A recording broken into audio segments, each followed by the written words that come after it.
Tom, what's that in your hair? Looks like a fly, but at least I have dark hair.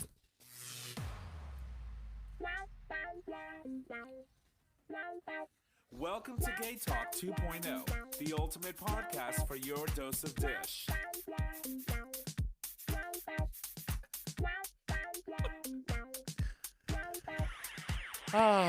Welcome back to another episode of Gay Talk 2.0, an LGBT podcast streaming live on Digital Stream Radio, where you can listen live every Monday at 6 p.m. Eastern Standard Time, and you can do so by visiting digitalstreamradio.com.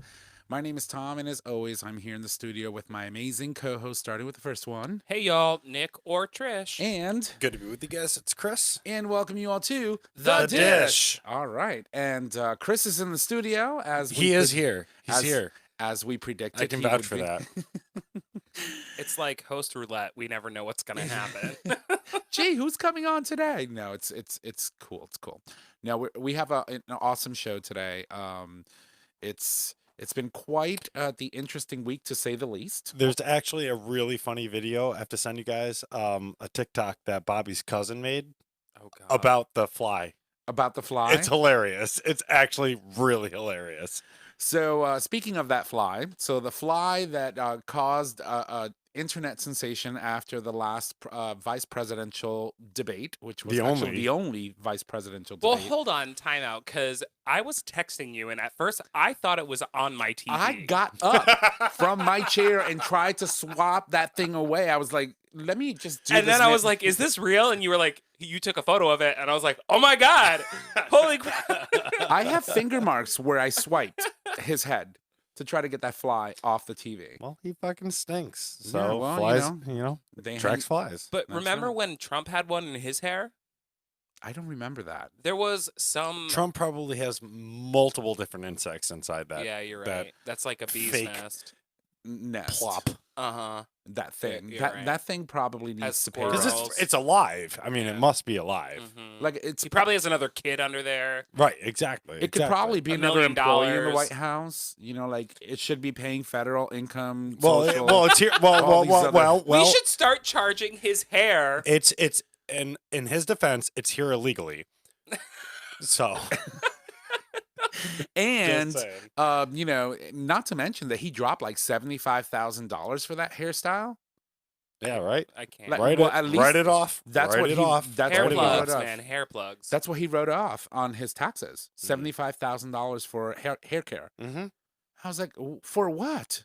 in 1 year. I was like, what the hell are you using? It's not working. Mm. Whatever it is. But yeah, that was just horrible. And ooh.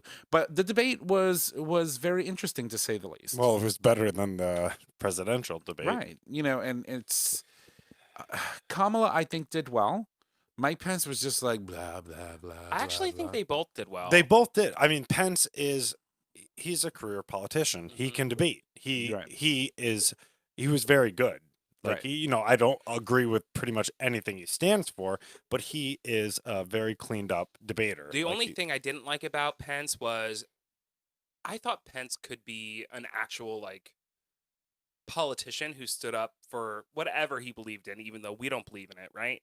But you can see in the conversation they were having and in the questions that were asked that he has become this like mini Trumper. Well, obviously, Well, he of has to. course, Well, I of know, course. I- And his whole But it's, like, debate planning thing terrible. was to remain calm. That's how he was, prepped for that debate, to just be calm, be level-headed, and have a conversation, because the first thing was a fucking shit show. Meanwhile, Kamala was just like, Yeah, but it was better than Tim Kaine. It was that debate was a disgusting. Like I was thinking about that the whole time. Like, remember when Tim Kaine was debating Pence back in 2016, and that was horrific. Tim Kaine was terrible. Mhm. So Kamala was way more composed, and it was a good debate. It was an actual debate. you know what is interesting is everybody always says that the VP debate doesn't matter, but I actually think in this case it really does. Yeah. Mainly because we have such old presidential candidates. One, because you never know what's going to happen. Mhm. But two, you have two politicians that actually can speak. and actually like give voice to what's going on in the world. You know, except when he's like talking over and she's like, "I'm speaking." Yeah. Like, "I'm speaking." Yeah, no, you're right. But that But didn't, he but was that able- didn't happen as much as I expected it to. And when she said that, he pulled back Mhm. because he was respectful of the rules of the debate, Mhm. where Donnie was Oh, not. Oh, that was a shit show. That wasn't that I wouldn't even be able to consider. It that wasn't a debate. a debate. It was not a debate. Like, it No, was it was a disgrace for the American people. It was absolutely, horrendous. absolutely. Yeah. Sorry, gotta change the lights. I couldn't see anything That here. got right. But anyway, yeah. So debate is gone. I think that each candidate drove their message home. The only thing I didn't like, and I'm not liking that I'm seeing, is the campaigns, and I'm talking about Biden's campaign, unwillingness to address or just come clean about whether or not they plan to stack the court. That's a very important decision Mhm. and Right. something that does need to be discussed, because the last time we really had big court packing discussion was back with FDR, Right. and he was there to pack the court, and it's a maneuver that the Democrats can use to protect the country. As long as they have control of the Mhm. House and the Senate, and they have a Well, the Republicans are definitely on the defensive now, because they are not only poised to lose the White House, right. but they're poised to lose the Senate. Right. The only thing I would say about that is I think that what Kamala did in talking about it was that she didn't talk about the fact that, yeah, they're probably going to pack the court, but what she No. did talk about was the fact that there should not be an appointment right now. Well, there obviously And shouldn't she be. made really good points, and she was really clear about the whole thing, and that's what I Well- loved about what she said. But she should have been more clear about the actual Because they're not going to. The reason that she wasn't clear is because they haven't had a stance on if they're unwilling to pack or willing to pack the court. So I here's think my, they're going to if here's- somebody gets appointed, though. here's my thing.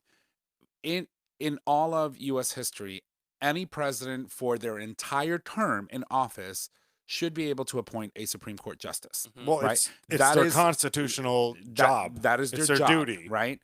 But what's different in this case, and we're not saying that because it's Donald Trump that he shouldn't get to appoint this this justice that's going through confirmation right Third. now, or third person going through confirmation right now. What I'm Third saying, person just for the Supreme Court. We're not even talking about every other court that's been Of appointed course, yet. yeah. right? So what I'm saying, the point I'm trying to make is that every president has a right to appoint throughout their entire Not full even term. right duty. Their duty throughout their entire all the way up until January 21st. Yes. He had, if another justice went, he has a right to appoint one, and the Senate has a right to offer A duty to offer offer a hearing. a hearing and possible confirmation. What changed the game, though, Yes. what changed the game was that in 2016 going into 2017, when Merrick Garland was nominated by then President Barack Obama in his last term, Mitch McConnell said, no, we're not doing this. This should be left to the American people, and it should be left to the next Right. president to do so. Right.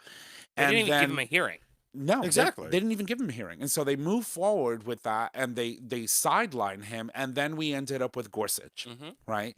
And then jumpstart now 2020 going into 2021, and the same scenario presents itself. We have potentially a new No, it's president. not the same scenario. Well, yeah, it is. We No, it's potentially not have because a new- Obama was out. Right. We knew Obama At that was point, going. Obama was a lame duck. At that point, he had fulfilled his presidential terms. lame duck or not.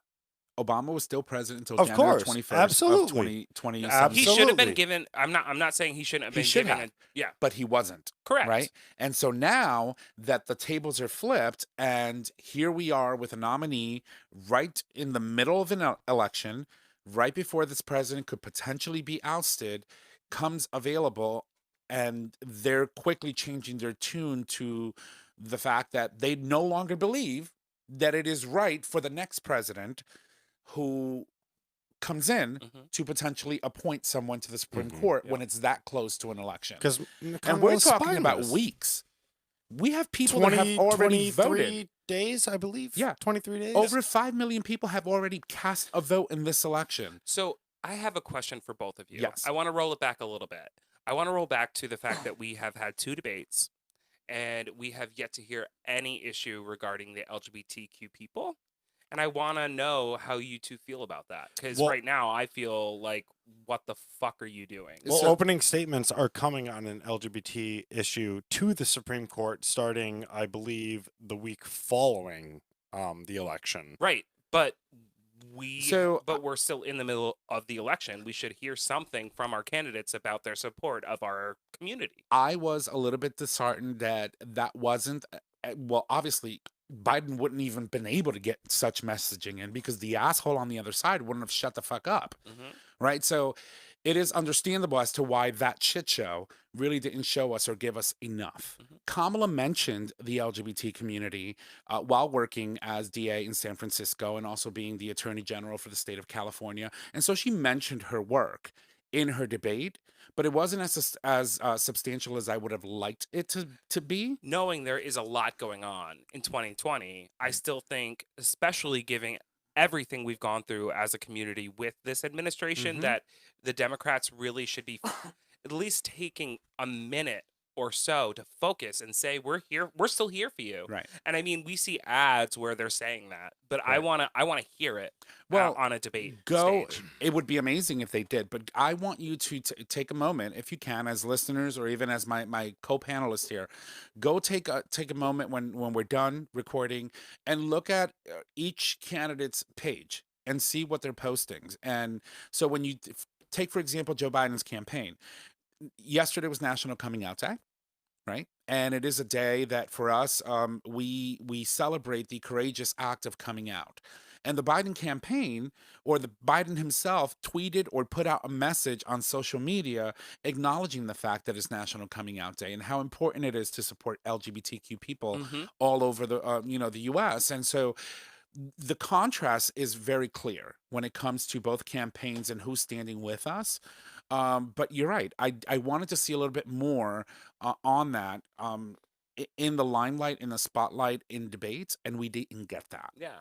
And I know the hot issue right now is BLM, and I think that it's been addressed, not well, but at least brought up for conversation. But I also think that it's important to not only talk about one marginalized group of people. I think we need to talk about all of the marginalized groups of people, Right. in order to correctly just feel comfortable in saying, okay, I am casting my vote for this person. Realistically, though, the hot issue right now is COVID. That's everything is going to be. COVID and BLM. And there's only Well, so much. BLM is there, but it's going to be overshadowed by COVID right now. That is exactly what both parties are going to be discussing. Right. Who can handle it better? COVID, Trump's healthcare. side is way behind, and healthcare. Exactly, that's it. So BLM, of course, incredibly important, but it's going to be overshadowed by healthcare with the possibility of Amy Coney Barrett. Excuse me.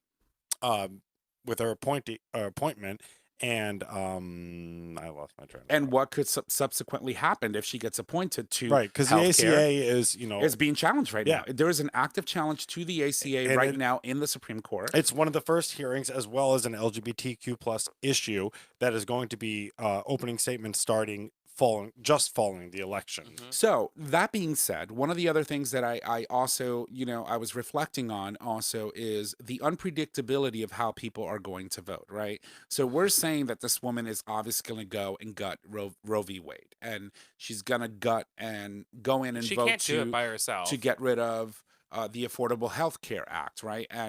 But there are times in where people who we thought lean a certain way surprise us. 100%. So look at the decision for granting LGBTQ people protections in the workplace for not being able to be fired for being gay. The person who actually wrote the opinion on that was Neil Gorsuch, Mhm. right? And so I would have never thought in my wildest dreams that Neil Gorsuch would have been the opinion writer on a case that granted LGBTQ people protection from being fired just for being gay Mhm. at work. No, you're right. I think it's important to appoint people that will level-headedly acknowledge and determine what the Constitution means when something comes up against it. And some of my law friends might disagree with me, but Gorsuch wasn't the one that really worried me. It was more Kavanaugh. It was more Kavanaugh because he believed too much in a strong presidential power. He Right. really backed the central government part Right. of the 3-tier system. That's not to he's the one mention- that worried me the most. Not to mention the fact that he had been accused of sexual misconduct on several women, as and was that Clarence Thomas, of course. that should have been the end of his nomination right there. That in itself, how he made it to the Supreme Court, it's again white people in power that have the authority and the power to Right. put people in Right. positions like Right. that. It is also to So- point out that, like you said, Nick, it's not one person who's going to overturn it. Roe v. Wade was a 7-2 decision. Right. So, yes, it is going to be a very right-leaning court, Mhm.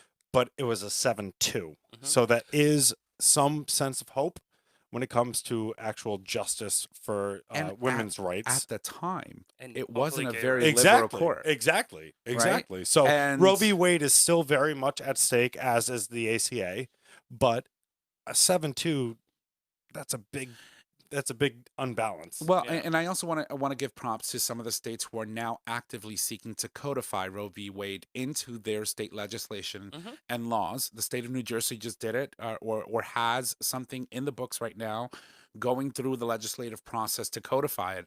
So, in case something like that does happen at the state level, it is law. Mhm. And so that's basically what's going to happen. So Roe v. Wade will basically just make it not illegal at the federal level per se. It just basically says a state has a right to determine how they're going to manage abortion going forward, right?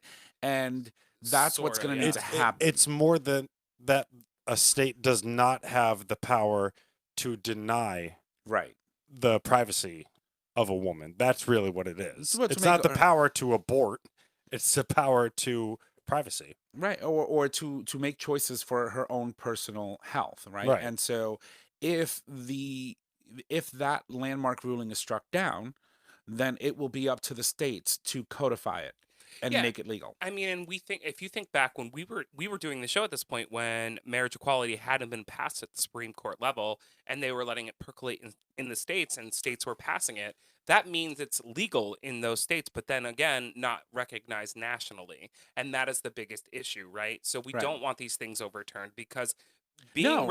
it's once it, like, as we said, this presidency is like maybe 3, 4, 5 steps backwards, but like I would say 10, but yeah. but anyway, the point is there's a lot going on, especially with the Supreme Court and the election this year. But we have a guest coming on today, That's right. and I hate to take this over, but we didn't even touch on the fact that we have lives, and Chris had a huge weekend, Right. and we should quickly do a round robin about what's going on in our lives. Chris, 5 seconds. Go. Yeah. Nah, that was it now. You got your fucking degree in the mail, I and did. you moved. I did. I got a degree. I got my degree in the mail. Mm-hmm. I moved into my apartment. I got offered a full ride scholarship to Springfield College. Nice. That's awesome. It was a big week. Yeah, It was a big week. it you was know? a big Yeah, week. And you know, meanwhile, yeah. you're like, man. and Yeah. he came in here all serious and shit, like, I'm super tired and Because exhausted. I am tired. And I've been that's moving. okay. I had to move my motherfucking cello into my new place. That's the only thing he's moved, though. Yeah. And look at him. He's beaming and having, and just extremely happy. I'm excited. I was accepted to the history department for Springfield College with a full ride. So yeah, I'll be able to earn my bachelor's degree with no debt. That's great. amazing. That's awesome. Zero debt. And That's amazing. Literally get a bachelor's degree, and I can, pursue my dream of being an educator. And I'm really looking forward to it. Like, I'm very, very, very much excited for January. Well, I'm excited for you. And I hope that, I wish you continued success in your education, because I Thank know you. it's never ending, lifelong learning, Oh yeah, especially if you want to be a teacher. right, exactly. And So- I'm happy to say that I moved into my apartment with my boyfriend, and things are going really well. God save all those kids if you ever History becomes a does teacher. repeat itself. I will cut you. Literally. I will cut you. It's like that bottle of shampoo, rinse and repeat. I will cut you too. Trish, how are you? I'm fine. Honestly, not much happened in my life this week. I am starting real estate classes because I have no other option right now in my life, which is kind of sad. But you know what? Whatever. It is what it is. I'm happy. When in doubt, sell houses. I guess like when it no, literally. So obviously y'all know that I've been working at my friend's deli to like, bring in a little, not even working, No, helping you're him out. not. You're just helping him out. Yeah, like helping him out for like whatever, it doesn't matter. But my sister had come in one day and she looked at me and we were chatting and her boyfriend was there and I was like, "Oh, how the mighty have fallen." And they just both cracked up because I'm like changing out coffee. I'm like, "What the fuck happened? I'm 30 fucking 3 years old." But You're 33. COVID, man. Yeah, I'm 33. Oh, God bless you. Yeah. Yeah. I Okay, beat hey, this listen. face. There could be a lot of worse things in this Yeah. world. All right, well, listen, I won't even go into going into all the stuff that I've done for this week, and I will just say this. Yesterday was, of course, October 11th, which, of course, is National Coming Out Day, or was, and is every year. It was first celebrated in the United States in 1988, and the initial idea was grounded in the feminist and gay liberation spirit of the personal being political, and the emphasis on the most basic form of activism being coming out to family and friends and colleagues and living in life as an openly gay, or excuse me, as an openly LGBTQ person. The foundational belief is that homophobia thrives in an atmosphere of silence and ignorance, and that once people know that they have a loved one who is lesbian, gay, bisexual, or transgender, that they are far less likely to maintain that homophobic or aggressive views. We know that that isn't Oppressive. always the case, but there is some truth to that. Once you start really seeing and being exposed to and having those conversations, people, for whatever reason, tend to sometimes come around. And so that's important. That being said, last week we had asked some of our listeners to submit stories, tell us a little bit about their coming out, post a video on our Facebook page, and we got the responses, right? And so our guest after the break is one of our individuals who submitted his story. His name is Jared. He's amazing, amazingly interesting story, to say the least. I won't give any of it away, but what we're going to do is we're going to take a break, leave you with some music, and when we come back, we have our guest Jared to talk about his coming out story. Stick around.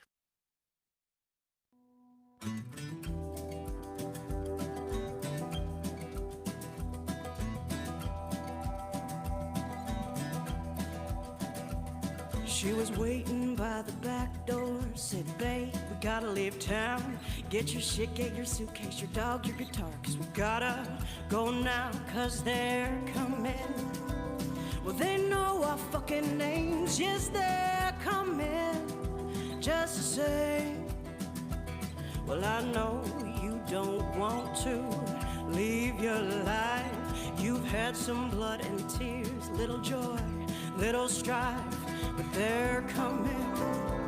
Well, they're coming down the road, yes, they're coming, truth be told. And don't forget the whiskey, and don't forget your history. It was never their land in the first place, but they're coming just the same.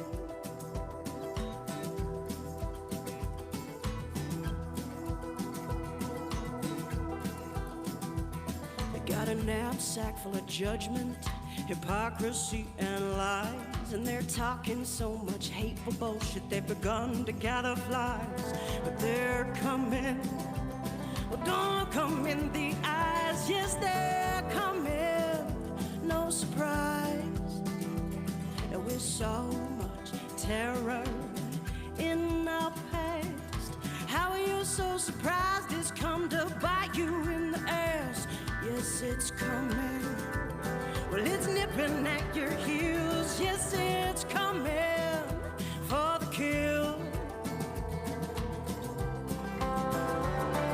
And don't forget the whiskey, and don't forget your history. It was never their land to sell or trade. No, don't forget the whiskey, and don't forget your history. It was never their land in the first place, but they're coming just the same.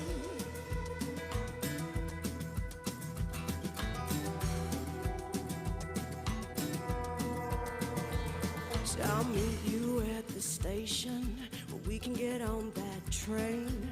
Head out to the wastelands where we can change our names. 'Cause they're coming. Well, they know our fucking names. Yes, they're coming. Just the same. Just the same. Just the same. Just the same.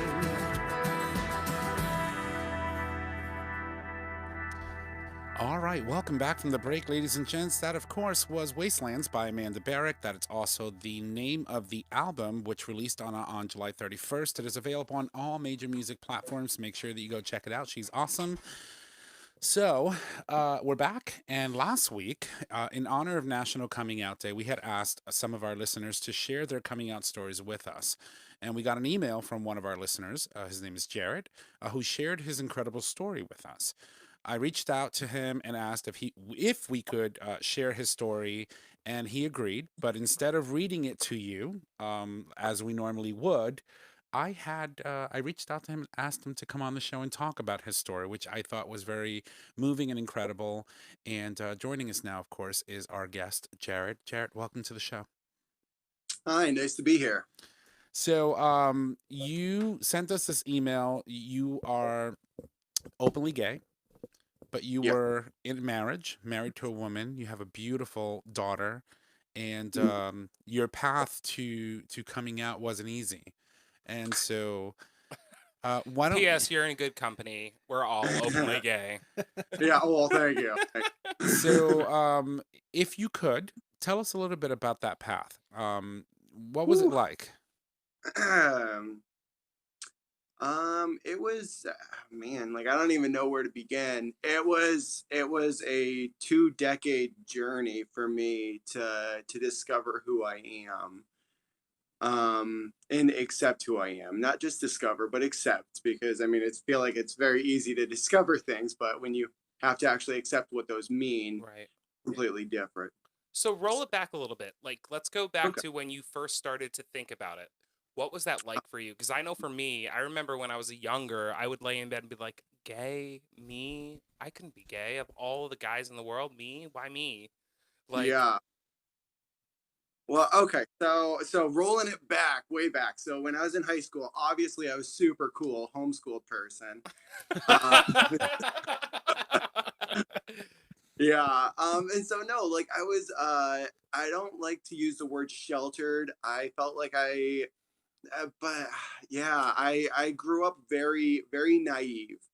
And so I first noticed like some form of attraction, and with my only outlets being like church and Boy Scouts and sports, it was never like a super healthy, like, I mean, at Boy Scouts, like everybody was just like, oh, well, you're gay, you're gay, you're gay. And I'm just like, okay, well, I don't know that really what that means. Like, because I wasn't really exposed to any other gay people.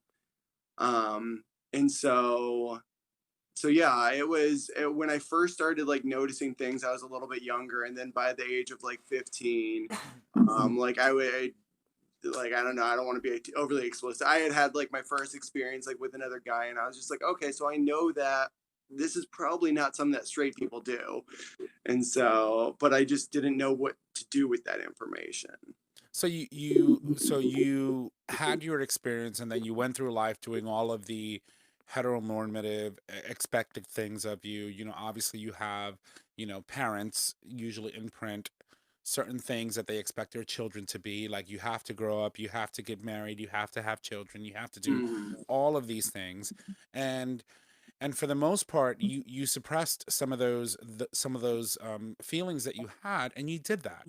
So talk to me about that process, like meeting, for example, your I'm not sure if she's your ex-wife now or your wife, and Okay. how that transpired and how you were feeling at the time, like meeting her and saying, were you going through that thought process of saying, oh my God, I think I can love this woman, and maybe I can just push this aside, and how was that internal struggle for you, meeting her and then deciding to go through with marrying her? Okay. Well, I feel like I should have probably said something earlier. Otherwise, I'm going to drop a bomb right now. This is actually not my first marriage. Oh, And- Oh, Yeah, Okay. I was in the military, and so like as most people that were in the military, at some point you have your practice marriage. And that was my first one. But then like so when I had met my current wife that we're separated, I remember being told like growing up that love is a choice and like you choose to stay committed to a person, and I felt like I really developed like a good strong emotional connection with her. I was overseas at the time, and so all we could do is Skype, and so like we would just talk that way, and so we didn't really cross any physical boundaries or anything, and so I felt like I started to cultivate like this emotional bond with this person, and it just felt very natural. And so all the while I was thinking about like, okay, well, if I have these feelings and I have these desires to be with other guys, like maybe I just haven't found the right girl yet. Maybe if I find the right one, all of these urges and desires will go away. And I tried that. Like I tried like to like when I came home, she was there for my homecoming and everything. And like I just kept expecting like things would go away, and nothing has. So So you chose to get a divorce from your first wife and then explored another Marriage. marriage? yeah, okay. So that like my first marriage, like it was on my off of my first deployment. It ended. And it had nothing to do with sexuality or anything like that. She made different decisions while I was deployed that I didn't agree with. Okay. And so I didn't get a chance to really unpack a lot of like and do a lot of soul searching for myself because I was so bitter with her. And then to make matters worse, she told everybody that she was leaving me because I was gay. And so I was just like, and at the time, like I didn't even know that I was gay. I was just like, no, I was just angry and hurt. And so I had told myself that I wasn't gonna date anybody. And I didn't really get a good chance to like really explore like and do some more like soul searching for myself before starting to talk to this other girl. So yeah, does that clarify that a little bit? Yeah, yeah, No, totally. it makes sense. Yeah. It makes sense. So then we jump forward to your second marriage. You ended up getting married again. Now you're having a relationship with this woman, and you go through all of these emotions of trying to connect with someone again. And in the process of that, obviously there was some sort of physical um, connection because you ended up having a child, Hmm. right? And and then you decide that you want to take that jump. You want to move forward and go a different direction, not necessarily for you, but also to just let people know that this is who you are. You come to the realization that you are now gay. And Yeah. talk to me a little bit about how that went on in your head. Yeah, what was the catalyst for all of that? Okay. So honestly, after having my daughter, I love her to death. I really started having like really bad like breakdowns, and like I was really starting to struggle with how can I look at my daughter in 5 years, 10 years, 15 years and say it's okay to be you. I love you no matter what, if I'm still afraid to be who I am. And so it was like looking at her knowing that you okay, Trish? Cut my mic. But yeah, I was just I felt like I couldn't go on like lying to myself, lying to people around me, and it very much felt like I was, yeah, very conflicted. So Um, can I ask a really personal, and you don't have to answer this question, but what was there a moment or a person that made you realize, hey, this is what I want, or was it just I had my daughter and I have to be true to myself? yeah, that's a good question. There was a moment. I, I on it was actually Tom. You had asked me earlier, like how long I had been listening. Now that I'm thinking about it, I started listening in November timeframe, so well beyond like 5 months because we're in October now. So So we're I your started, COVID entertainment, basically. oh, pretty much, absolutely. I'll take it. Gotta have Yeah. something. And so I was actually November 11th. I was listening to a podcast. It was I believe it's called like the Coming Out Coach, or something like that. And it was just, I just was scrolling through things to listen to. And the episode that I listened to, it was a guy who was talking about how he had random hookups, and it wasn't until like he actually like developed feelings for this one guy that he finally realized that he was gay. And I started thinking about the fact that I've had multiple different hookups and I'm always looking for something. I'm missing something in my life. And I was just like, this is it, it just, for whatever reason, really hit me that like I'm gay and I'm not going to accept I'm gay until I find somebody that loves me. And I was just like, I need to accept the fact that I'm gay, because I would rather accept that I'm gay while I'm married and separate my wife than try to hide something and then develop feelings for somebody else and then get into this whole muddy like uh, being married, cheating, and that stuff. So I was just like, I can't do that. And so it was it was a podcast that I heard that was one of the first times I heard something that was like LGBT that wasn't sexual in nature that I was able to relate to. So to be clear to our listeners, your coming out had nothing to do with your engagement with another individual. It was more so soul searching, finding yourself, listening to podcasts and saying, hey, I need to do this, because if not, I'm going to put my significant other through hell and back. And cheating for you or having multiple partners while being married wasn't an option. Yeah, I just felt like it wasn't going to be respectful for my wife. And Um, when you talk about your wife specifically, I think that that's a huge part of your coming out. And a lot of people that are in marriages right now that may or may not be gay probably have felt similar feelings to what you had felt. Like, I don't want to hurt this person. I don't want to tear their life apart.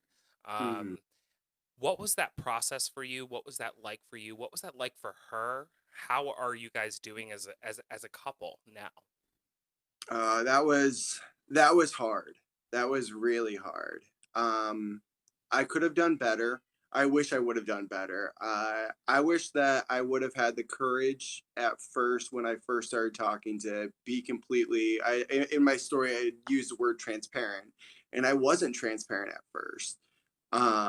And so like that was hard looking at it, saying like I love you, I care about you, but I also love me and know that this isn't right for me. Hmm. And so trying to walk that line of I don't want to hurt somebody who is who has been so supportive and so loving and doesn't deserve this pain that I'm putting her through. Right. But ultimately, like I knew that I can either live for somebody else, live to make her happy and stay with her, all the while not feeling like I get to live my life.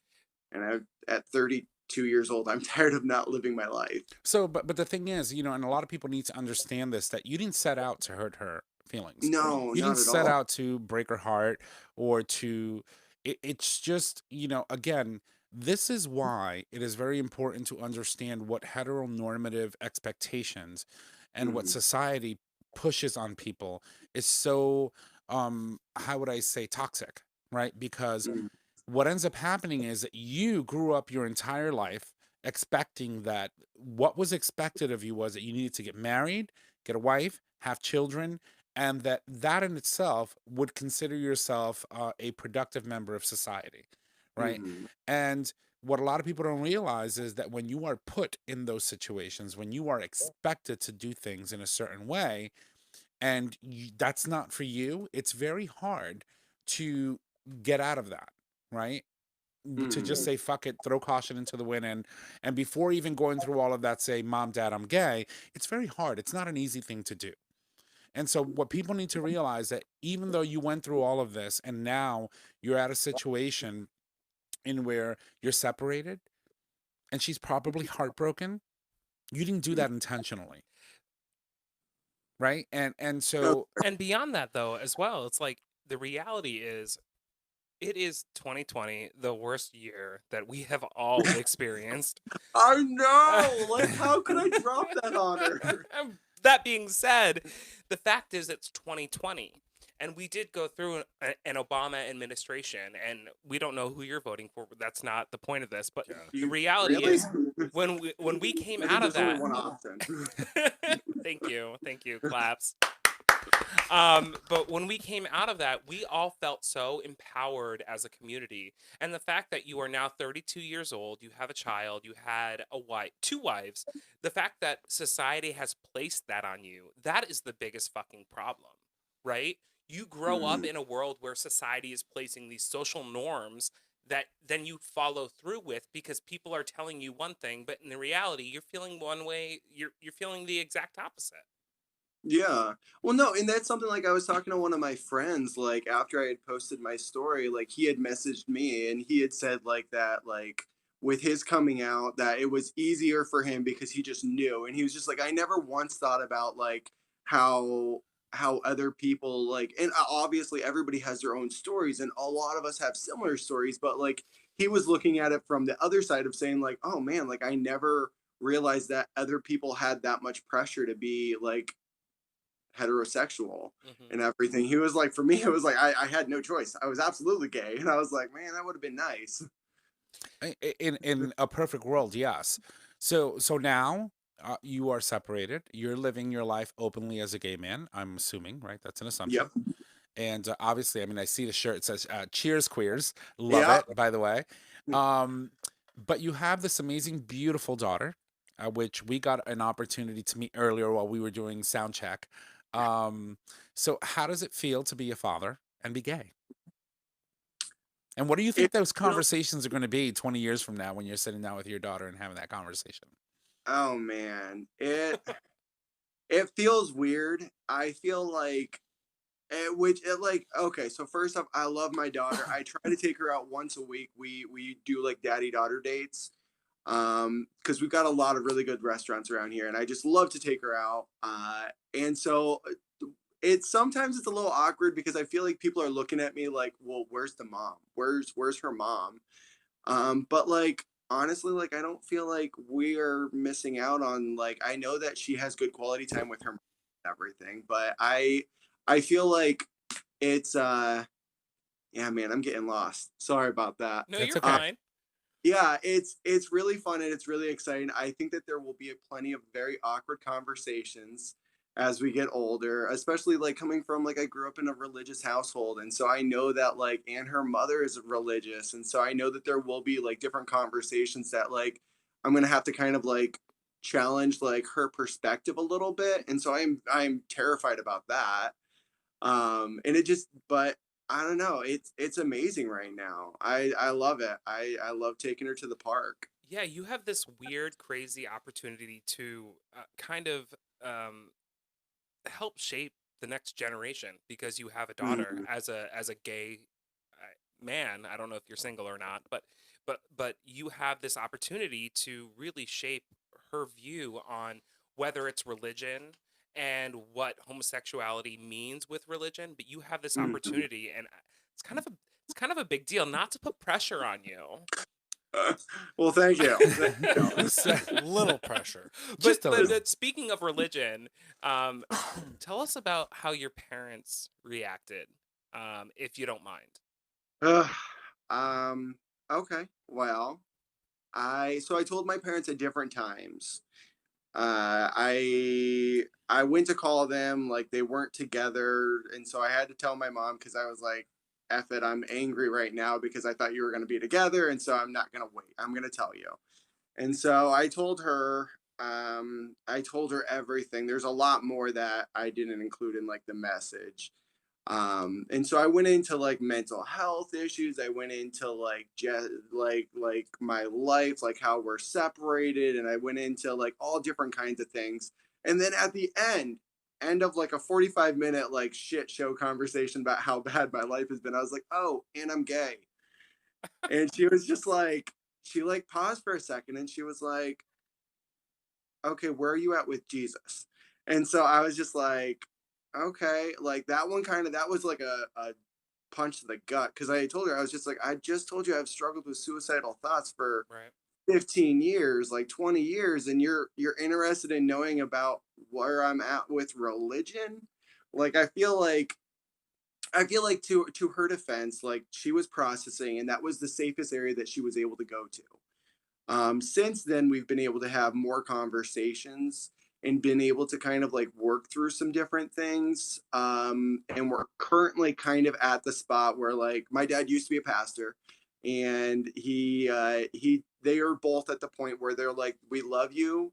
They struggle with using the word accept, because I think that they think that that's like affirming, but I'm like, I'm just looking for you guys to say that, hey, we know you're gay. Like, Yeah.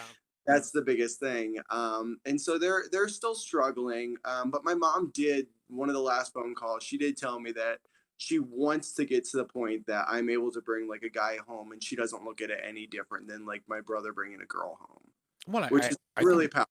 And yeah, it so, is. I think that's a substantial constructive conversation to have with parents, right? And mhm. so I had read something earlier, which is the official definition of National Coming Out Day, as it is written in some of these online sources, where it says that, you know, the whole point of celebrating National Coming Out Day is to basically reaffirm the fact that you're doing it, but in doing so, that in coming out, people who know that you are either gay, bisexual, transgender, or lesbian would then be less likely to maintain homophobic or oppressive views, because they know they have someone that they've always loved all their life that now is, right? And so that's a perfect example of what that was describing, right? Your mother now knows, she's struggling with it, but she's working on it. And you guys are having constructive conversations about how do we move forward, right? And the most beautiful thing out of all of this is that you haven't lost her, right? Mm. There's some people that come out and go through their life without their parents because they're shunned by the family because of them being who they are. And in your case, I'm seeing a very positive thing. You're constructively working towards that inevitable relationship that you're going to have with your mom, knowing that that she's going to know that you're an openly gay man. You have your beautiful daughter who's her granddaughter, and you're going to be able to have that relationship. Well, if you think a bush can talk, anything's possible. Right. So So I have two more things I want to ask. I don't know if you Yeah. guys have more, but my first one is, so you're fucking out now. You're sexy as hell. You have a Thanks. beautiful daughter. How do you feel? I mean, you're talking about the fact that you were suicidal. You were talking about depression. You had two wives. Like, are you feeling better? You know, I feel like it comes in waves. Well, first off, let me just say, yes, I do feel better. I feel like a lot better knowing that I'm no longer hiding something. My relief kind of comes in waves still though, because there's so much to be done like within my life. Like I like my current like living environment and everything. And then there's so much more work that I want to be a part of with the community. And so I feel like I can breathe, and I'm excited, and I'm also super excited about getting more involved now. That's amazing. which is awesome, Yeah. and so after coming out, what was the first thing? Have you been to a pride yet? No, well, Well, with 2020. 2020. Well, Yeah. that's No, oh, I, right. I- Duh. Sorry. Yeah. We'll take you I to New York was Pride next year. Yeah. super salty. I was super. Yes, please. Yes. Done or if you and guys done. want to come back to like Chicago for it, like whatever. I've been out to Chicago Pride. It's actually pretty rad. You guys Yeah. throw a serious. I know. I it's wasn't not gonna say that that. I far wasn't from He me, and said so I'm rad. super excited. Well, but- because that's how my friend Jeff actually said it. Yo, let's go No, to Pride. but It's super you rad. said rad. Yeah. Hello, I'm Rad. literally going showing back. your age, Tom. You're Yeah, showing your exactly. age. Thank you. Thank you. Thank you. All right. So, You know, Jared, I was kind of liking you, but so you're I don't- getting these two like to start attacking me. slice No. No, bread you is said it. rad. You said it. But So- do you guys have anything else? Yeah, I just want to tell you something quickly. When Yep. I arrived in it Chicago for rad? Pride, it was rad. I arrived with my suitcase. I got on the, I believe it And was his the blue line, Skechers. going from the airport into downtown. Wheelies. Hopped on the red line, showed up at Trax. Is that still a thing in Boys Town Yeah, somewhere? it was super rad there. At Tracks. Trax. What's the bar that was on like the main bar that people go to? The rad bar. The Oh, one that that was really rad. Huh? The gnarly one. Oh, gnarly. Gnarly. No. I just yeah. wanted to use that word. I With don't a know. silent Man, G. I haven't gone to Boys Town in probably I've only been there like a handful of times, And so, because I live about 2 hours from Chicago, so I've Okay. only been there like a couple times. S- So So you tell me whatever bar you went to, and I'll believe you. listen, I ended up arriving and I had just got off a plane. I have my luggage with me, and my friend is like, dude, let's go grab a drink. I'm like, cool, but what am I going to do with this luggage? I walked up into the bar with my luggage, and the Done bouncer's it. like, Been there, you done that. can't walk in here with it. I'm like, oh, here, shove it in the closet. I'll be back in an hour.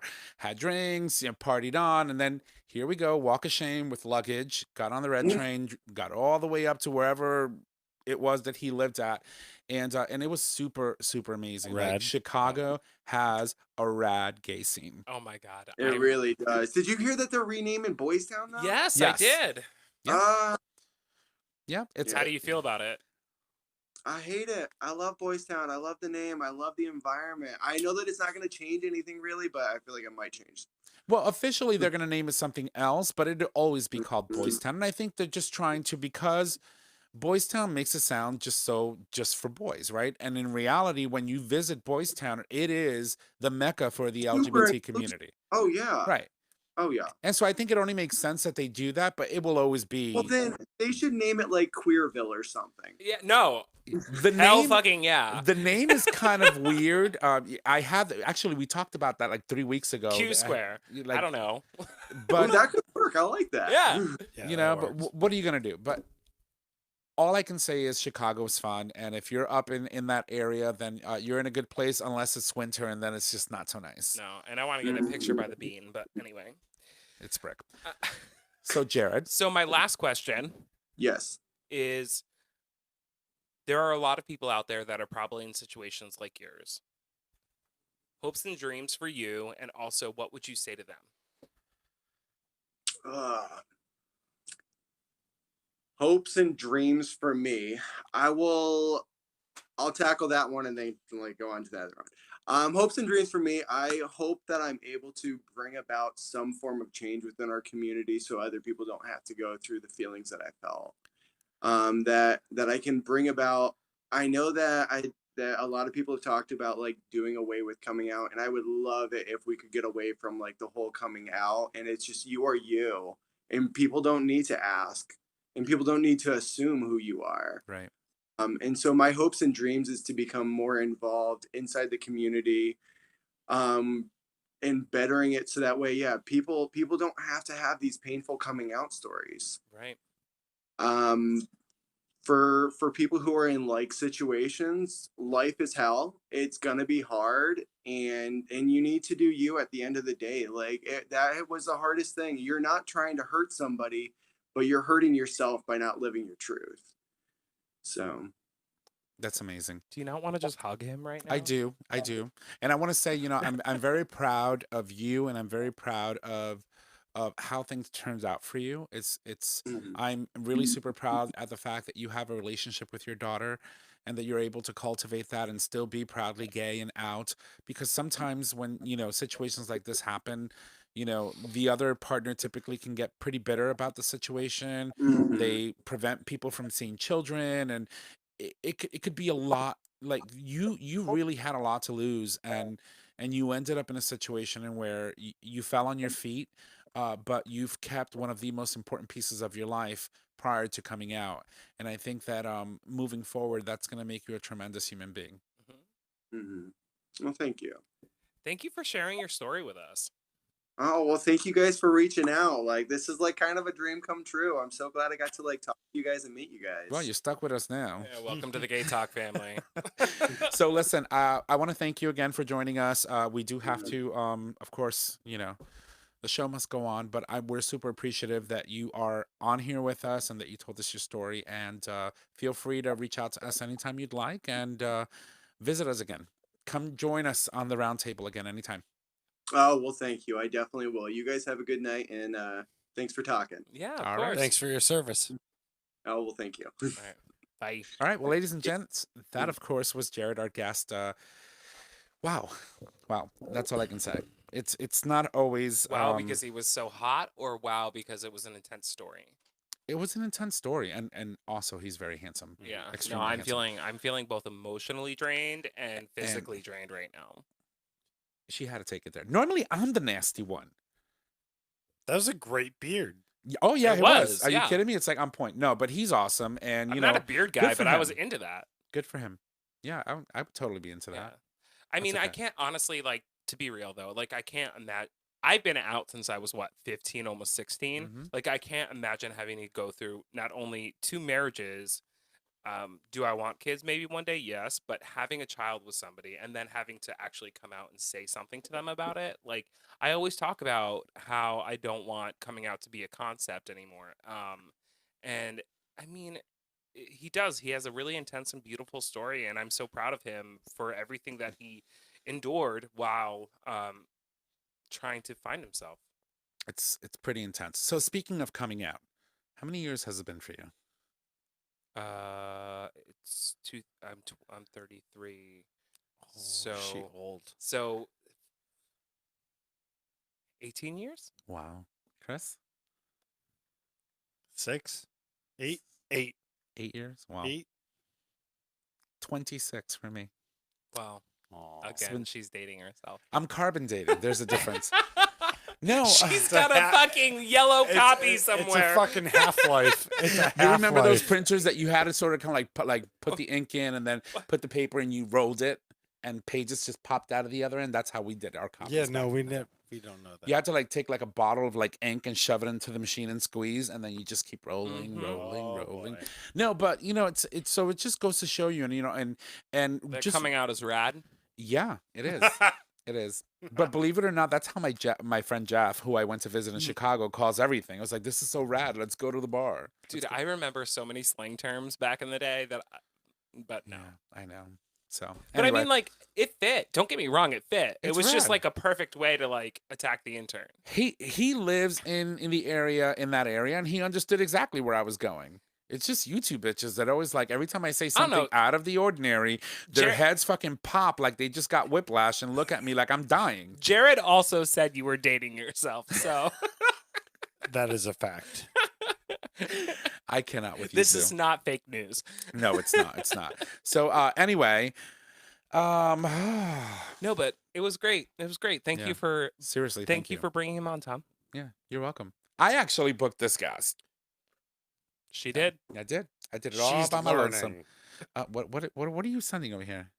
Oh, yeah. What's you got on this day in gay history? You can get it eventually, right? It's already in there. Oh, okay. Well, never mind. So anyway, so we've Read the notes. Oh, I'm still like, you know, coming off of the high of having the conversation and talking about. I want to um, point a Roman candle at you. Oh no, don't do that. That's not nice, Christopher. Be You're nice not to me. Italian. Love me. Yeah, no, God, no, I'm not Italian. So, shall we talk about this nutcase, Tommy Lauren? Yeah, I mean, I hate her, so we might as well like quickly Why, run fuck through her. this. Don't give her any clout. Okay. I mean, go ahead now. No, I mean we're gonna talk about her. I mean she. No, I mean Tommy Lauren, who we fucking can't stand, Mhm. went and questioned Joe Biden's masculinity because he was wearing a mask during the coronavirus pandemic, and basically said I mean we're all wearing a mask on during the Twitter corona- that Joe might as well carry a purse with the mask. Oh fuck her. Like, you know, I'm really tired of this Barbie wannabe, crazy, disgusting. No, fuck her. like far Anyone right. who is against wearing a mask, they're just assholes. They don't care about other Americans. 100%. If they think they're patriotic, they're unpatriotic. By wearing a mask, you greatly reduce the risk of spreading any kind of germs. So put a fucking mask on. But they're so hypocritical because listen, if President Trump created a mask right now that says "fuck Biden," every single Trump supporter would be wearing a mask right now. Probably. Like it's just they're hypocritical, and you know it's just like all they want to do is just do the opposite of what should be done, just so that they can say, you know, fuck it, nobody's gonna control my life. If you But walk what you're into my do- restaurant where I'm working and you don't have a mask on, I don't serve you. and you know what? Bravo. And you shouldn't be. And I say that. I say, put your mask on and I'll serve you. But the thing is like some of these people just need to get it through their head that this is not something personal. it's not a personal attack on their rights and freedoms. It is just you being a decent human being and protecting everybody else around you. I just don't know why Tommy Lauren still has a platform to say anything. Like, stop because, speaking. like Donald Trump, she has an audience. There is- She's really not even that hot. There is a post though, like on the Twitter feed for whatever Tommy Lauren said that said maybe 210,000 Americans wouldn't be dead if we had a president who carried a purse. And there's Hillary Clinton with her purse waving her hand. I bet her snatch stinks. Well, Like I bet it's like Listen. not like it's like beef stock that you may have left out at the fridge Look, you for know a what? couple days. If we're Like gonna, it's if not we're- bad, but it's not good. right, but if we're gonna talk about the coronavirus, let's pause for a moment. Are we talking right? about snatch or coronavirus? Kind of the same thing, but not really. So you want to talk about coronavirus, and we hear all of these scientists talking about how the AIDS pandemic kind of set scientists up to help everybody and like figure this the fuck out. And everybody's fucking concerned about the coronavirus. But when AIDS came around, no one gave a fuck. It pisses me the fuck off. Well, it took Right. time to understand that. Also, the Barack. But then don't use it as a case study. Like, don't use something that killed so many people in the LGBTQ plus community as a case study, and then publicly announce that it's a case study about the fact that we are now trying to fix something that is going on nationally, internationally.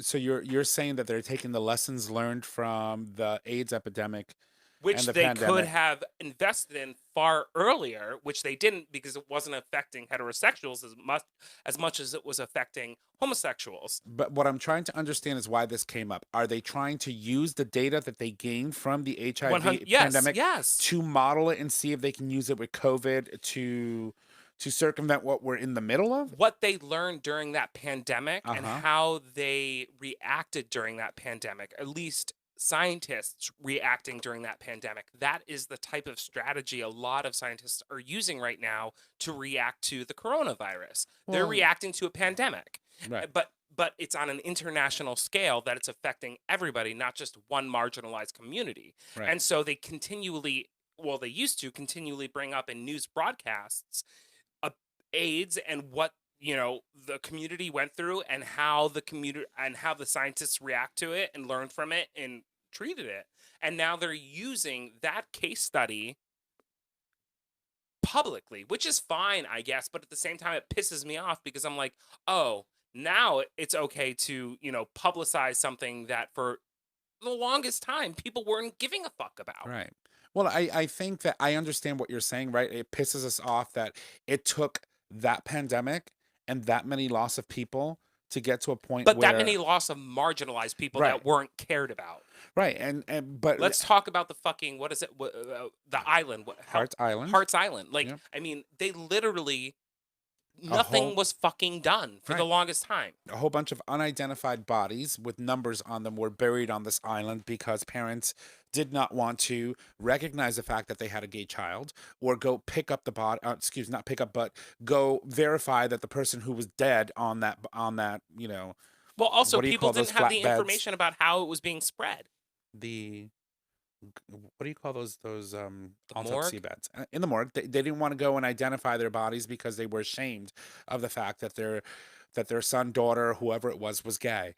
But I think, and I hear you. I but know I went left field a little bit. I know, but I hear you, but I also think that good for them if they're using that as a means to determine how to move forward in such a pandemic, because Yeah, it but- means that what we learned from that, and hopefully they're acknowledging that they learned that because of what our LGBTQ brothers and people went through and those that lost their lives. What we learned from that is helping save lives today.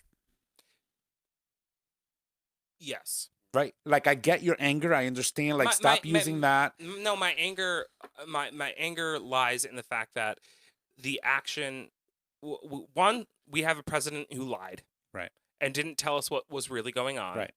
Two, now that we know what's actually going on, they're using a case study in which they actually didn't do anything with until it started affecting people that weren't a part of the LGBTQ plus community. Right. Or may have been. But we know that's the history, right? We know what Right. happened. We know how they fucked up. We know how Reagan didn't even Right. acknowledge it. But now they're saying, oh, well, because this happened, we're making all of these like forward movements and all of these like, positive things. Like this is why we're moving so fast. I'm like, what what the fuck? Well, that's a good thing, though. It's a good thing, but at the same time, like, don't just say because of. Acknowledge the fact that how many fucking people died because of that. Right. And like the reality is, it took how long for Bill Clinton to step out and walk along the fucking Washington fucking National Mall. the National Mall and acknowledge all of the deaths. I mean, like, acknowledge what we lost and say because of all of these people we lost, Right. we were able to make these huge leaps to serve not only the American people but the international community. Right. It's not just because of the AIDS epidemic, it's because of the lives lost. Right. And I think that's what pisses me off. Right. So the community paid a heavy price for the lack of response from the government at that time. 100%. And there hasn't been a lack of response. There has and there hasn't. The scientific community has been responding. Of course, since The day one, government, they already the gave us our government has directive. been hiding shit and not Right. telling us the truth. Right. But the reality is, there has been a response for the coronavirus since we knew about it. Right. Whether the American people were given the truth or not, when it came to the AIDS epidemic, that was not the case. Right. And instead of acknowledging the fact that we lost all of these people, and because of their sacrifice, we were able to make leaps and bounds to help people with the coronavirus, they're literally just saying, because of AIDS. Right. And that's what pisses me off. And I understand it. It is very upsetting to not acknowledge all of the sacrifice that occurred as a result of that. But I think that what the leaps and bounds that we've made is a good thing for 100%. for humankind and mankind. Just know that that came at the price of the deaths of many, many, many LGBTQ brothers and sisters. Yeah, and it wasn't just that. I mean, there were plenty of pandemics before that. I mean, you have the H1N1. There were plenty of other ones, but the point is, a lot of the way that they reacted to it is modeled off of how they needed to react to the AIDS epidemic. Right. Funny that you mentioned H1N1 type A -1. That was the strain that the Spanish flu, which is typically called the Spanish flu, it was the H1N1, like influenza during the 1912 pandemic. Or was it 1918? That's not H1N1. Yes, it is. I was reading the same strain. H1N1 was the same strain that we had in 2009, back when we had the Spanish flu. I was reading a documentation on it, and I was pretty struck. I was like, really? I was like, I thought H1N1 was something new that came out. It was 1919. 1919. But anyway, that's beside the point. Sorry, Tommy Lauren sorry, sucks. I totally Fuck went her. off on a tangent. I'm She sorry. just needs to. Somebody needs to stuff something up her throat and just, Just fucking wear a mask like seriously. and fucking vote. Yes. So anyway, that's right. So voting is right around the corner. Christopher, why don't you kindly just swish over, show some interest, and show people your shirt? I have a sliver. Show me your Oh. shirt. It says "Battle for the Soul of the Nation," of course, and then at the bottom, Biden. Riding with Biden. So that's right. We're like literally a little less than 20 days out. 23. 23 days. Look at that. He knows exactly. See, this is why I always engage him in this kind of talk to the election, and I hope that people are taking advantage of the fact that you can submit for your ballot to vote by mail.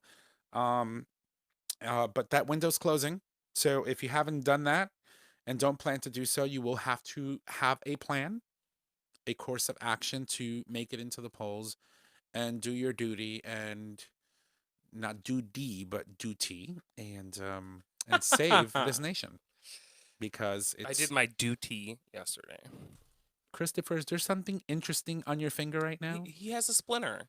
Oh, All Cool. right. Anyway, so shall we? yes. So anyway, Ow. can we work on that after the show? Do you think that's possible? Thank you. All right, everybody. So, Mama Kim, Timer. she brought it this week. All right, so everybody, here is Mama Kim's minute. Number 1, a federal court grants citizenship to a couple's Oh. twin children in ruling against Trump's administration. Number 2, Pete Buttigieg ripped Donald Trump to shreds for being too afraid to debate Joe Biden. Number 3, the debates aren't discussing LGBTQ plus issues. Here's the danger. Number 4, contractor busted on hidden camera slurring a gay couple that he was working on the house for. Number 5, Chris K. Fawcett is the queer, honest voice music needs right now. Chris K. Fawcett. I think it's Fawcett, yeah. Oh, well. That's Mama Kim's Minute, everybody. All right, moving on. So this week, Gay Talk Term, of course, brought to you by GayRealEstate.com. is Roman Candle. I'm gonna do it. Nah, you do it. All right. So Roman Candle, which means penis of an Italian American or just plain out Italian. You've got what it takes to make a Roman candle spark. So you have a Roman candle. It's overrated. I mean, I've been with a Roman candle. I'm definitely 50-50. I'm Gross. not going to lie. But So she's basically got a cherry. but have you guys ever been like dickmatized? Christopher, have you ever been digmatized? Perhaps. Like 100% where you're like, I'm in love with a penis? Because that has 100% happened to me, and it was with an Italian. Well, American. we all know clearly. You've talked about this before. I mean, like, you were seriously, like, in it. Oh, to win it. Italians aren't real though. So like, How so? Why not? Why? I'm sitting right here. she's not real. All right. Okay. So I don't think I can say I have been digmatized before. Yeah. Yeah. There's been several times in my life and where I've seen a penis and I'm like, my God. But when you have it, when you taste it or have it and all of those good things, yeah, it's just absolutely like I would have amazing. married that man for the penis. So, all right. So why don't we just keep it moving? Alright. Roman candle was the gay talk term on this day in gay history. So, shall I do it? I mean, yeah, sure, I guess, Right. since Chris walked away. So on this day in gay history, of course, brought to you by GayRealEstate.com. where in Colorado, who unfortunately we lost Matthew Shepard. It occurred on October 12th in 1998. Matthew Shepard was a University of Wyoming student who was kidnapped, beaten, tied to a fence post, and left out near freezing temperatures for over 18 hours on October 7th, 1998. He died at Padre Valley Hospital in Fort Collins, Colorado, 5 days later at 12:53 a.m. from severe head injuries. He was 21 years old. Shepard's death brought renewed attention to violent homophobia and renewed campaigns for state and federal hate crime legislation, eventually leading to the passage of the Matthew Shepard and James Byrd Jr. Hate Crime Prevention Act of 2009. And we talk about this every year, but we all We know do. how close this is to my heart. So Right. And so right now he rests. He's currently resting in peace finally after 20 years of trying to find a place for him to rest at the Washington National Cathedral in Washington, D.C. And may he rest in peace. So that being said, if you love the show, ladies and gents, make sure you go subscribe, rate, and review on your favorite podcasting service. By subscribing, you get the latest and greatest of our show delivered right to your web browser as soon as our episodes are published. And you can also support us on Patreon, which allows you, our listeners, to support the show with a monetary donation, which can be in any denomination of $1 or more. We collect those donations monthly, and we certainly appreciate your help. So next week, Nick has been lacking on booking people. We have a slew of people I need to reach out to. Sorry in advance if you're listening. I will reach out to you. We'll probably have a guest next week, if not the rest of the month. And thank you to our guest Jared for sharing his amazing and touching story with us tonight. right? We can't wait to talk to you again and continue to have you as a part of the Gay Talk family. And then don't forget. Get your discount for the Future Method today. Each time you clean out with water or enemas, delicate tissues are harmed and cells are damaged, increasing chances of injury and or STDs. The first of its kind, doctor-developed formula gently cleanses before you play without hurting your bum, and now you can use code GayTalk20 for 20% off, valid for one purchase or one subscription per person. Tom. Shall we put a rubber on it? Yes. All right. Well, ladies and gents, our show is available on our website, gaytalk20.com. Under show and episodes, it is also available as a free download on Apple Podcasts, Google Podcasts, and Stitcher Radio. You can also, Nick announces. Hello. You can find us on social media: Facebook Gay Talk 2.0, Instagram Gay Talk 2.0, Twitter at Gay Talk 20. You can email us at gaytalk2.0@gmail.com. Tom, take it away. All right. If you need to reach out to us, make sure you just head on over to our website. Click on the Contact Us tab located at the top of the web browser. There you can leave comments, suggest topics, or suggest a question for the cast or an individual host. You can also call us. Our phone number is 334-429-8255 or 334-GAY-TALK. Don't forget that we do stream live every Monday at 6 p.m. Eastern Standard Time, and you can access that live stream by visiting digitalstreamradio.com. Ladies and gents, that is our show. Thank you, and y'all have a good night. Bye!